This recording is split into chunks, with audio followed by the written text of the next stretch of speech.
Nah, saudara, kalau biasanya Anda mengurus paspor atau dokumen lainnya membutuhkan fotokopi KTP sebagai salah satu syarat, per 1 Januari 2023, fotokopi KTP sudah tak lagi berlaku sebagai persyaratan berkas atau dokumentasi. Laporan langsungnya akan disampaikan jurnalis Kompas TV, Fedriska Ananda. Selamat pagi, Rizka. Jadi apa yang akan menggantikan KTP sebagai syarat pengurusan berkas atau dokumen?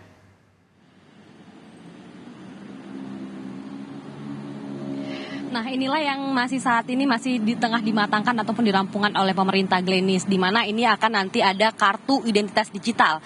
Kartu identitas digital ini sedikit berbeda dengan elektronik KTP yang selama ini kita miliki, di mana kalau misalkan kita menggunakan elektronik KTP ini harus memfotokopi begitu ya ketika harus mengurus dokumen-dokumen administratif lainnya.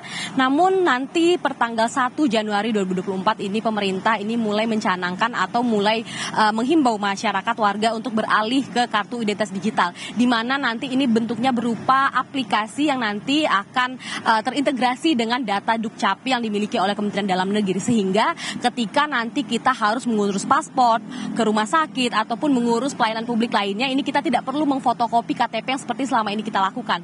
Nanti kita akan terintegrasi dengan sebuah aplikasi yang bernama Kartu Identitas Digital ini, yang saat ini masih dikembangkan, masih dimatangkan sebelum nanti akan di-launching ataupun akan resmi digunakan pada tanggal 1 Januari ini.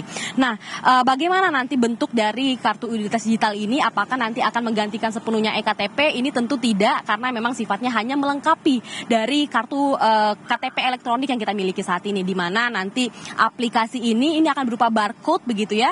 Jadi ketika kita mengurus dokumen-dokumen administratif pelayanan publik, nanti kita hanya akan menunjukkan barcode ini kepada petugas yang akan mengurus terkait dengan dokumen-dokumen kita, di mana nanti akan ada semacam mesin reader gitu ya, membaca barcode ini untuk mengidentifikasi, autentifikasi dan juga keabsahan dokumen yang kita miliki.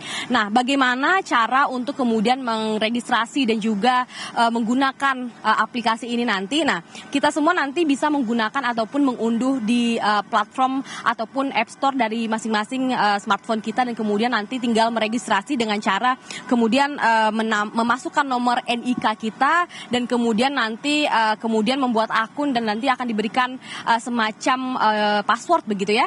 Nanti kemudian nanti akan berupa barcode yang kemudian akan kita tunjukkan kepada para petugas. Jadi memang kemudian kita beralih ke digital, tidak harus memfotokopi KTP seperti yang selama ini kita lakukan, tidak perlu mengantri.